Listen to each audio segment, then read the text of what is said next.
You know, it's interesting. He's on a major thoroughfare there, and he's still managing to, well, okay, all of a sudden he's blocked in here. Yeah, we really hadn't seen him encounter a situation like that before where he was boxed in. So I actually wanted to see how he would react. And it looks like he got lucky because the car moved in front of him. So it wasn't a situation where he had to try to scramble out of there. But it's still continuing at pretty high speeds here, all things considered, for a very busy Thursday night commute here coming through the city of Carson. Okay, and that was just a red light. So what would be protocol right here? We know that there's a bunch of drivers out there right now going eastbound on Carson Street. What would be protocol to try to attempt to stop this driver here, Eliana?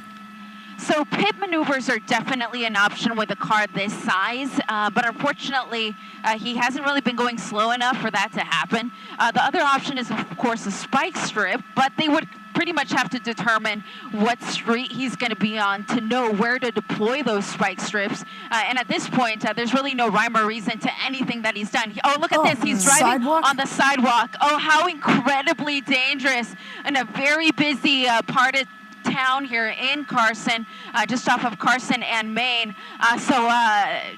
What I was wondering earlier, how he would react when he was put under pressure like that. Turns out it's not a good answer because he was willing. Oh, spun out just a little bit there, losing control. Let's see if he crashes. No, he's able to regain control and driving into what looks like an apartment complex and is under the carport there. Let's see if we see anyone running. There we go, yeah, driver door opening, and he's running. Sure enough, running towards the apartments, but fortunately, deputies are very close behind. Yeah, it looks like they're trying to get ahead of him. Yeah. Trying to see if there is, do we see him running there, going up the stairs?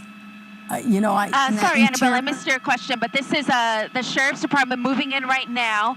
And the helicopter is actually giving them a description of what this guy was wearing so that they're able to find him. And he's giving them the address, of course, so that other deputies can respond to the scene and try to... Oh, there he is. Yep, there he is. You know, it's interesting. They never went into tracking mode on this. Even with his speeds coming down Carson Boulevard there. Is that the top floor? Does he look to be... Ileana, can you tell? Is he trying to get into an apartment there? I know he jumped the fence. Yeah, I would think so. He jumped that small fence there, but from there, as we are coming around, it's kind of difficult to tell what's there. I don't know that he really could have gone anywhere here. There's what looks like perhaps some sort of little tent or something, and that's where he's at. He's just outside of that person's apartment. Yeah. Well, we'll see how long he will stay in there. But yeah, you're right. That's a tent. Makes you wonder if it's like a utilities they're trying to cover so that they're not an eyesore. The air conditioning units are just adjacent to that. But Ileana, to the best of your knowledge, only one person bailed out of that car?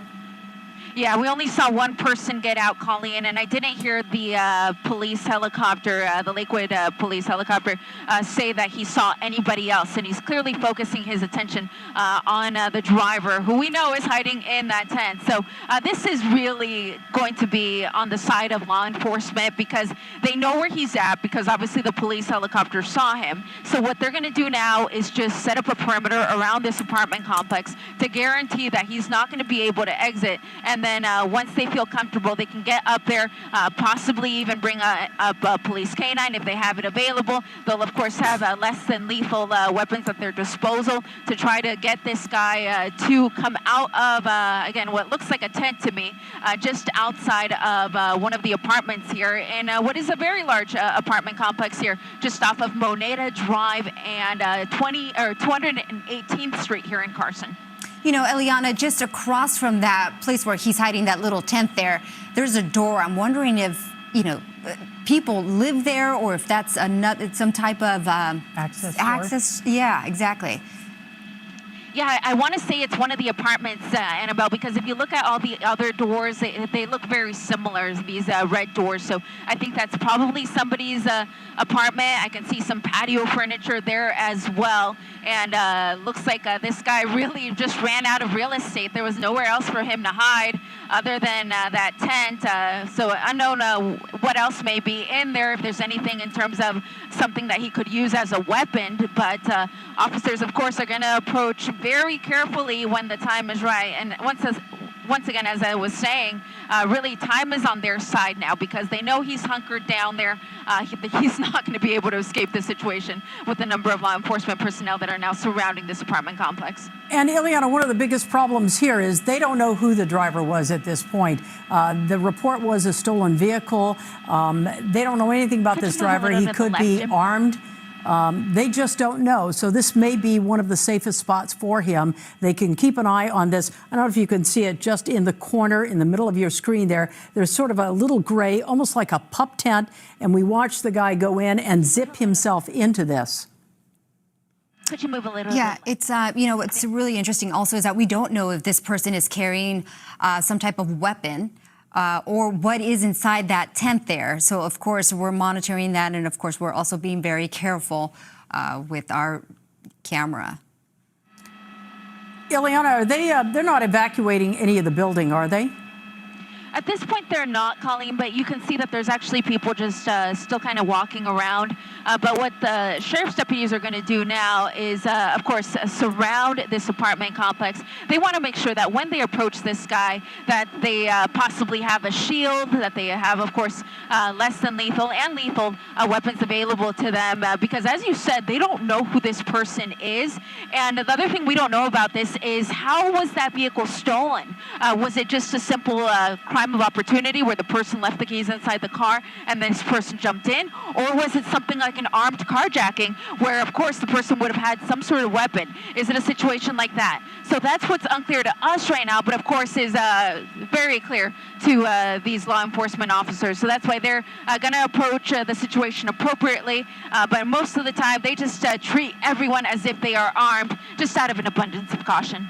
You know, what I'm noticing with the demeanor of these officers is that they're not in a rush to get this person. They're very calm. They're, being very careful about their move that they're making.